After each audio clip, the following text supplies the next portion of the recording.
बेरोजगारी के पकोड़े ले लो, बेरोजगारी की चाय ले लो, आओ जल्दी खाओ। दिल्ली विश्वविद्यालय में दिल्ली विश्वविद्यालय की प्रोफेसर पीएचडी पकोड़े वाली पकोड़े दे रही है, जल्दी आओ जल्दी खाओ। पकोड़े वाली आई, पकोड़े ले लो, पकोड़े, बेरोजगारी चाय, बेरोजगारी पकोड़े।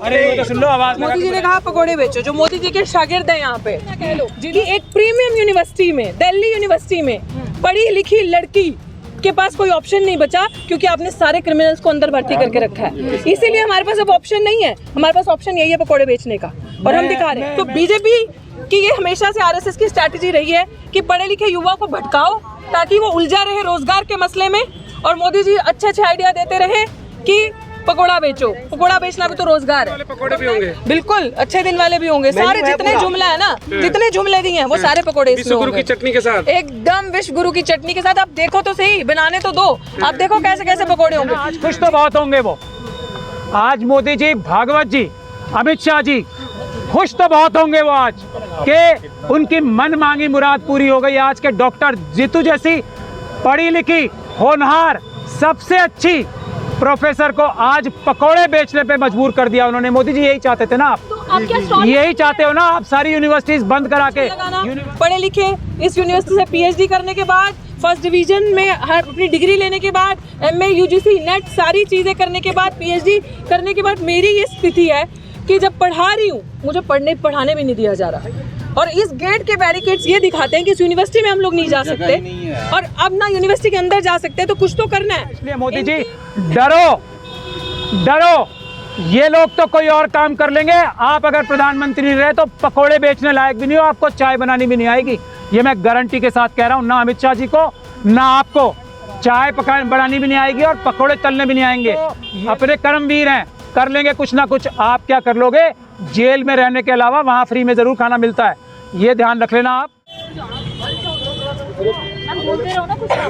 ये प्रोफेसर पीएचडी पकोड़े वाली आपके सामने है कि जब एक क्रिमिनल कुर्सी पे कार्यरत है यूनिवर्सिटी में, तो मेरे लिए ये जगह बची है। तो मैंने, मोदी जी ने कहा पकोड़े बेचो, जो मोदी जी के शागिर्द हैं यहाँ पे, जिन्होंने क्रिमिनल को पूरा बचा के अंदर रखा है, आपके सामने ही आप देख लो कि एक क्रिमिनल कुर्सी पे कार्यरत है और हम जैसे युवा सड़क पे हैं, और 100% जो डिस्प्लेसमेंट इस विश्वविद्यालय में हुआ है, युवा बेरोजगार हो गया। हम लोगों के पास कुछ बचा नहीं, कोई साधन नहीं बचा। हर तरीके के लांछन लगाना, पढ़े लिखे इस यूनिवर्सिटी से पीएचडी करने के बाद, फर्स्ट डिवीजन में अपनी डिग्री लेने के बाद, एमए यूजीसी नेट सारी चीज़ें करने के बाद, पीएचडी करने के बाद मेरी ये स्थिति है कि जब पढ़ा रही हूँ मुझे पढ़ाने भी नहीं दिया जा रहा। और इस गेट के बैरिकेड्स ये दिखाते हैं कि इस यूनिवर्सिटी में हम लोग नहीं जा सकते, और अब ना यूनिवर्सिटी के अंदर जा सकते, तो कुछ तो करना है। ये इतने कैपेबल नहीं है हम लोगों को नौकरी दे सके, क्योंकि इन लोगों ने अपना कैडर भरना है। तो बीजेपी कि ये हमेशा से आरएसएस की स्ट्रैटेजी रही है कि पढ़े लिखे युवा को भटकाओ ताकि वो उलझा रहे रोजगार के मसले में, और मोदी जी अच्छे अच्छे आइडिया देते रहे कि पकोड़ा बेचो। पकोड़ा बेचना भी तो रोजगार है। तो मैं चाहूंगी कि इस पे सर जरा थोड़ी सी लाइट रखें कि हमने क्यों किया और क्यों जरूरी था, क्योंकि अदरवाइज अगर हम ये अपने हक की बात नहीं करते, नहीं लड़ते, तो मेरे लिए यहाँ पे सेक्शन 144 इम्प्लीमेंट किया। किसान जब बैठे, मैं उनसे पहले की बैठी हूँ, यहाँ पे 100 44 लगा दी। इलीगली मेरा प्रोटेस्ट उठाया, पीसफुल तरीके से मुझे प्रोटेस्ट भी करने नहीं दिया जा रहा, तो मेरे पास ऑप्शन क्या बचता है? यही ऑप्शन है ना मेरे पास। कुछ तो करेंगे, भीख नहीं मांगेंगे किसी से। पीएचडी पकोड़े वाली स्टॉल लगाया है, क्या मोदी जी भी कहते हैं अगर रोजगार नहीं है तो आप पकोड़े तलिए, तो क्या मोदी जी की बात आपने इम्प्लीमेंट की है यहाँ पर? मोदी, अब इसको इम्प्लीमेंट कह लो या इस चीज का जवाब देना कह लो कि एक प्रीमियम यूनिवर्सिटी में, दिल्ली यूनिवर्सिटी में पढ़ी लिखी लड़की के पास कोई ऑप्शन नहीं बचा, क्योंकि आपने सारे क्रिमिनल्स को अंदर भर्ती करके रखा है। इसीलिए हमारे पास अब ऑप्शन नहीं है, हमारे पास ऑप्शन यही है पकोड़े बेचने का, और हम दिखा रहे हैं। मैं इस बारे में बताना चाहता हूँ। पहले तो मैं डॉक्टर ऋतु का धन्यवाद करना चाहता हूँ मैं कि इन्होंने अपनी इज्जत से, अपने स्वाभिमान से कॉम्प्रोमाइज नहीं किया। और हाँ, मोदी जी को मैं मुबारकबाद भी देना चाहता हूँ कि उनकी यही इच्छा है ना, सारी यूनिवर्सिटीज़ में खास तौर पे जो महिलाएं और वो भी शेड्यूल कास्ट कम्युनिटी से आने वाली महिलाएं, और सिर्फ शेड्यूल कास्ट कम्युनिटी से आने वाली महिलाएं नहीं, देश का हर एक ज़्यादा से ज़्यादा पढ़ा लिखा नौजवान, महिला हो या पुरुष, उसकी नौकरी तो नहीं करने देंगे उसे। जो अंबानी जी के छोटे बेटे की शादी हो रही है ना, उसमें 70 करोड़ रुपए सिर्फ एक सिंगर को बुलाया है, 70 करोड़ रुपए उसके खर्च हो रहे हैं। डॉक्टर रितु जैसी पढ़ी लिखी नौजवानों का हक काटकर, हक मारी करके अडानी अंबानी जी के ये जो व्यभिचार हो रहा है, ये शादी नहीं हो रही है, व्यभिचार हो रहा है, ये शादियां करवा रहे हैं और अपने अपने लाखों करोड़ रुपए अपने कपड़ों पे और अपने शक्ल पे और अपने पीआरओ पे खर्च कर रहे हैं। पब्लिक रिलेशन ऑफिस जो उनका ऑफिस है, वो लाखों करोड़ रुपए खर्च कर रहा है।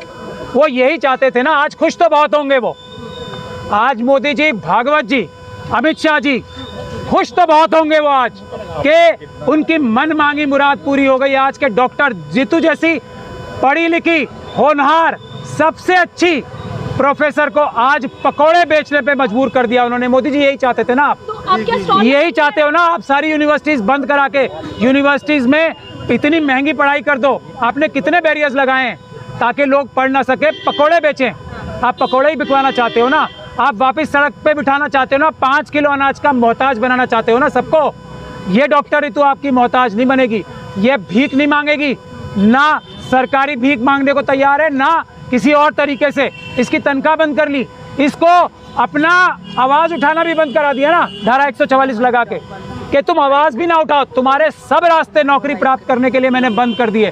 पीसफुल प्रोटेस्ट भी नहीं करने दूंगा, अरेस्ट नहीं करने दूंगा, तुम्हारी चार्जशीट फाइल नहीं होने दूंगा ठीक से मैं। ये मोदी जी और अमित शाह जी करा रहे ना, कर लिया ना। क्या डॉक्टर रितु डरी? क्या आज देश का नौजवान डरेगा? नहीं डरेगा। और ये सब क्यों कर रहे हैं? क्योंकि उन्हें पता है इन नौजवानों की जरूरत नहीं है उन्हें, इन नौजवानों की, इन किसानों की, बेरोजगारों की जरूरत ही नहीं है उन्हें। ईवीएम है ना, क्या ये नौजवान जो आपसे हार नहीं मान रहा ईवीएम से चुनाव होने देगा? इसलिए मोदी जी डरो, डरो। ये लोग तो कोई और काम कर लेंगे। आप अगर प्रधानमंत्री रहे तो पकोड़े बेचने लायक भी नहीं हो, आपको चाय बनानी भी नहीं आएगी। ये मैं गारंटी के साथ कह रहा हूँ। ना अमित शाह जी को, ना आपको चाय बनानी भी नहीं आएगी और पकोड़े तलने भी नहीं आएंगे। ये लोग तो अपने कर्मवीर हैं, कर लेंगे कुछ ना कुछ। आप क्या कर लोगे? जेल में रहने के अलावा वहाँ फ्री में ज़रूर खाना मिलता है, ये ध्यान रख लेना आप। अब मैं डॉक्टर रितु से कहूँगा वो बताएं कि वो पकोड़े कैसे खिलाएंगे आपको, मोर पकौड़ों के नाम क्या क्या रखे हैं, और मैं इनका पहला ग्राहक हूँ। मैं पहले पकौड़ा मैं खरीदूंगा। मैं दे रही हूँ आपको। और मैं देश के सभी जागरूक नेताओं से, मैं देश के सभी जागरूक नेताओं से कहता हूँ, देश के सभी स्वाभिमानी, मेरी बात ध्यान से सुन ले, सभी स्वाभिमानी व्यक्तियों से ये कहता हूँ, चाहे वो देश के किसी भी कोने में हो, डॉक्टर रितु का एक पकौड़ा सिंबॉलिक तरीके से खरीदने जरूर आए। जो देश के प्रति, देश के संविधान के प्रति, देश के नौजवानों के प्रति, पढ़े लिखे नौजवानों को बचाने की एक भी मन में इच्छा रखता है, वो डॉक्टर रितु का एक पकौड़ा जरूर खरीदे, चाहे ये सिंबॉलिक क्यों ना हो। आपको ये पकौड़ा जरूर खरीदना है। मैं देश के सभी नेताओं से, सभी बुद्धिजीवियों से, सभी वीआईपी कल्चर में रहने वालों से और आम नागरिकों से गुजारिश करता हूँ, डॉक्टर रितु का एक ऐसा मिसाल बनना चाहिए कि फिर किसी की नौकरी छीनने की हिम्मत या आरएसएस और बीजेपी वाले ना कर सकें। ये देख लीजिए मेन्यू, ये हमारा मेन्यू है। जुमला पकोड़ा, डीसीआर स्पेशल चाय, नाम भी अलग रखा आपने? जी, पूरा एक नाम जो हमारे साथ हुआ है वो सब रख रखा है। जुमला पकोड़ा है आपके सामने, जुमला पकोड़ा जो हमें इतने सालों से जुमला मिल रहा है, जो आपने देखा है किस तरीके से इतने बड़े बड़े वादे, 2 करोड़ रोजगार, नौकरियां आप सबको पक्का किया जाएगा। सारी चीजें जो 10 सालों से हमारे कान पक गए हैं, सुनते सुनते हर युवा बेरोजगार सड़कों पे है। कोरोना काल में इतनी बुरी स्थिति हुई सबकी, किसी के पास कुछ नहीं है। तो ये है हमारा मेन्यू, जिसमें से विश्वविद्यालय से निकाला गया, तो पकोड़े की भी स्टॉल छीन ली जाएगी। मैं आपको कानूनी प्रोविजन बता दूं, जो स्ट्रीट वेंडर्स एक्ट है वो हर एक बेरोजगार को यह अधिकार देता है, अधिकार कि वो कहीं भी किसी भी जगह पे अपना वेंडिंग जोन जब तक नहीं बन रहा, और दिल्ली में कोई वेंडिंग जोन अभी बना नहीं है, तो कहीं भी कोई भी बेरोजगार अपनी जीविका कमाने के लिए कानूनी हक है उसका, कानूनी राइट है उसका। पुलिस और प्रशासन नहीं हटा सकता, इसमें पुलिस का कोई रोल नहीं होता, एमसीडी का रोल होता है, और एमसीडी भी हटा नहीं सकती। एक कानून कहता है इनको पूरा अधिकार है, किसी भी बेरोजगार को अधिकार है वो किसी भी जगह पे जाके पीसफुली अपना काम करे, पकौड़े लगाए या कोई सब्जी बेचे या कुछ भी बेचे, कानूनी अधिकार है। इसमें कोई गैर कानूनी काम नहीं है, इसमें कोई धारा 144 नहीं लगती, इसमें कोई काम नहीं होती। अगर कोई अपराध करेगा पुलिस वाला तो आप मोदी जी के ऊपर FIR दर्ज कराएंगे। तो किसी के दरवाजे पर पकौड़े बेचोगे आप? हाँ, सब जगह बेच सकते हैं, जो भी कानूनी प्रावधान है। ये स्ट्रीट वेंडर है ना, स्ट्रीट पे बेचेंगे, दरवाजा नहीं पे नहीं बेचेंगे। तो विश्वविद्यालय का गेट है ना, आप यहाँ पे आइसक्रीम वाले देखते हो, आप यहाँ पे दूसरे चाय वाले और सब वाले देख रहे हो, ये बैठे हैं ना यहाँ पे। हाँ, ये है कि डॉक्टर ऋतु रिश्वत नहीं देगी, ये इसने ठाना है कि ये किसी पुलिस वाले को रिश्वत नहीं देगी, किसी MCD वाले को रिश्वत नहीं देगी, इसलिए रिश्वत लेने के लिए जो आएगा उसको ये मना करेंगे। बाकी सब लगा रहे हैं, ये भी लगाएंगे। चाय भी नाम रख दिया है, बेरोजगारी स्पेशल चाय। देख लो, DRC स्पेशल चाय, उसके बाद स्पेशल रिक्रूटमेंट ड्राइव पकौड़ा, जो हमें 10 सालों से ये बोला जा रहा है, अभी रिक्रूटमेंट होगा, स्पेशल रिक्रूटमेंट ड्राइव निकाली जाएगी, आप सबको नौकरी मिली जाएगी। तो ये जुमला सबसे बड़ा। और उसके बाद SC ST का जो गरीब दबे कुचले लोग हैं उनका जो बैकलॉग है वो नहीं दिया जा रहा, भरा जा रहा। इतनी सीट्स हमारी खाली हैं, उन पर हमें भरा नहीं जा रहा। उसके बाद NFS पकौड़ा, हमारे लोगों को नॉट फाउंड सूटेबल कर दिया जाता है, उसका पकौड़ा मिलेगा आपको। डिस्प्लेसमेंट पकौड़ा, जो लोग 20-20 साल 15-15 साल से दिल्ली विश्वविद्यालय में पढ़ा रहे थे, उन्हें डिस्प्लेस कर दिया गया, हटा दिया गया, उनकी जगह सिर्फ RSS ने अपना कैडर भरा, सिर्फ और सिर्फ। बीजेपी लगातार कहती है कि हर हाथ में रोजगार होना चाहिए, उनका ये नारा है कि हर हाथ रोजगार। आज लग रहा है कि PhD धारकों को भी रोजगार मिल गया देश में। बिल्कुल, यही तो रोजगार वो चाहते हैं हमें मिले।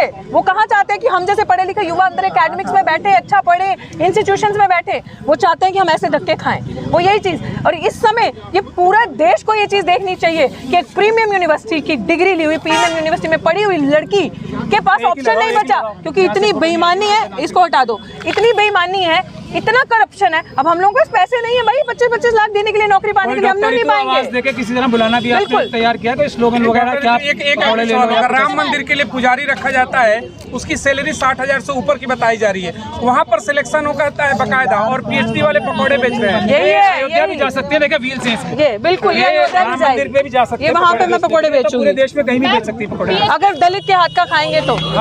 बेरोजगारी स्पेशल चाय भी है, पकौड़े वाले स्टॉल क्या रेगुलर लगाएंगे अब? एवरीडे बिल्कुल। जोमेटो में भी तो बताऊंगे ना, बिल्कुल जोमेटो में भी बिकेगा। अरे आवाज लगा के बुलाओ, तुम कैसे बुलाओगी? पकौड़े ले लो, पकौड़े, बेरोजगारी चाय, बेरोजगारी पकौड़े। अरे वो तो सुन लो, आवाज लगा के बुलाएंगे। कैसे बेचेंगे, एक्सपीरियंस बताइए। अभी नहीं है, थोड़ा इसको माफ कर दीजिएगा, माफ कर दीजिए मुझे, अभी नए हैं। बेरोजगारी के पकौड़े ले लो, बेरोजगारी की चाय ले लो, आओ जल्दी खाओ। दिल्ली विश्वविद्यालय में, दिल्ली विश्वविद्यालय की प्रोफेसर PhD पकौड़े वाली पकौड़े दे रही है, जल्दी आओ, जल्दी खाओ। पकौड़े वाली आई, इसमें अच्छे दिन वाले पकौड़े भी होंगे। बिल्कुल अच्छे दिन वाले भी होंगे, सारे जितने जुमला है ना, जितने जुमले दिए हैं वो सारे पकौड़े इसमें विश्व गुरु की चटनी के साथ, एकदम विश्व गुरु की चटनी के साथ। आप देखो तो सही, बनाने तो दो, आप देखो कैसे कैसे पकौड़े होंगे, जितने आज दिन तक जुमले दिए हैं। और ये वाइस चांसलर जिस तरीके से क्रिमिनल्स को प्रोटेक्ट करके ये सारी जो मांगे लिखी है ना, ये वाइस चांसलर ने मीटिंग करके कहा था हम पूरी करेंगे। आप दलित समाज से, लग रहा है कि आपके पकौड़े कोई खाएगा? मैं वही चैलेंज है, देखते हैं। वो तो दूध का पहला ग्राहक तो है जी आपके सामने, लो आपके सामने पहला ग्राहक मैं हूँ, और मैं प्रीमियम देके खाऊंगा, ये खाएगा। लेकिन आवाज, ये नारे लगाने, आप इसके साथ पार्टनरशिप करोगे? बिल्कुल ऑब्वियसली। तो फिर नारे तो बुलाओ तो सही, लोगों कैसे पकौड़े खरीदोगे? पीछे आ गए पकौड़े वाले अभी पकौड़े ले लो, ले लो पकौड़े ले लो। अरे यार पीछे ही हूँ मैं। लो मैडम, मैडम इधर तेल डालो ना आप। डाल रहे। ये इनके असिस्टेंट हैं या वैसे ही हेल्प कर रहे हो आप? ये पकड़ो भाई, ये आप अपने आप करोगे या हमारी मदद चाहिए आपको? नहीं चाहिए, मैं काट रही हूँ। वो टिश्यू कहाँ है? मेरे हाथ में पहनने को। आप दो इनको एक काटेंगी अपने आज पहली बार। चलो, पानी है, पानी है, पानी बोतल लाता हूँ।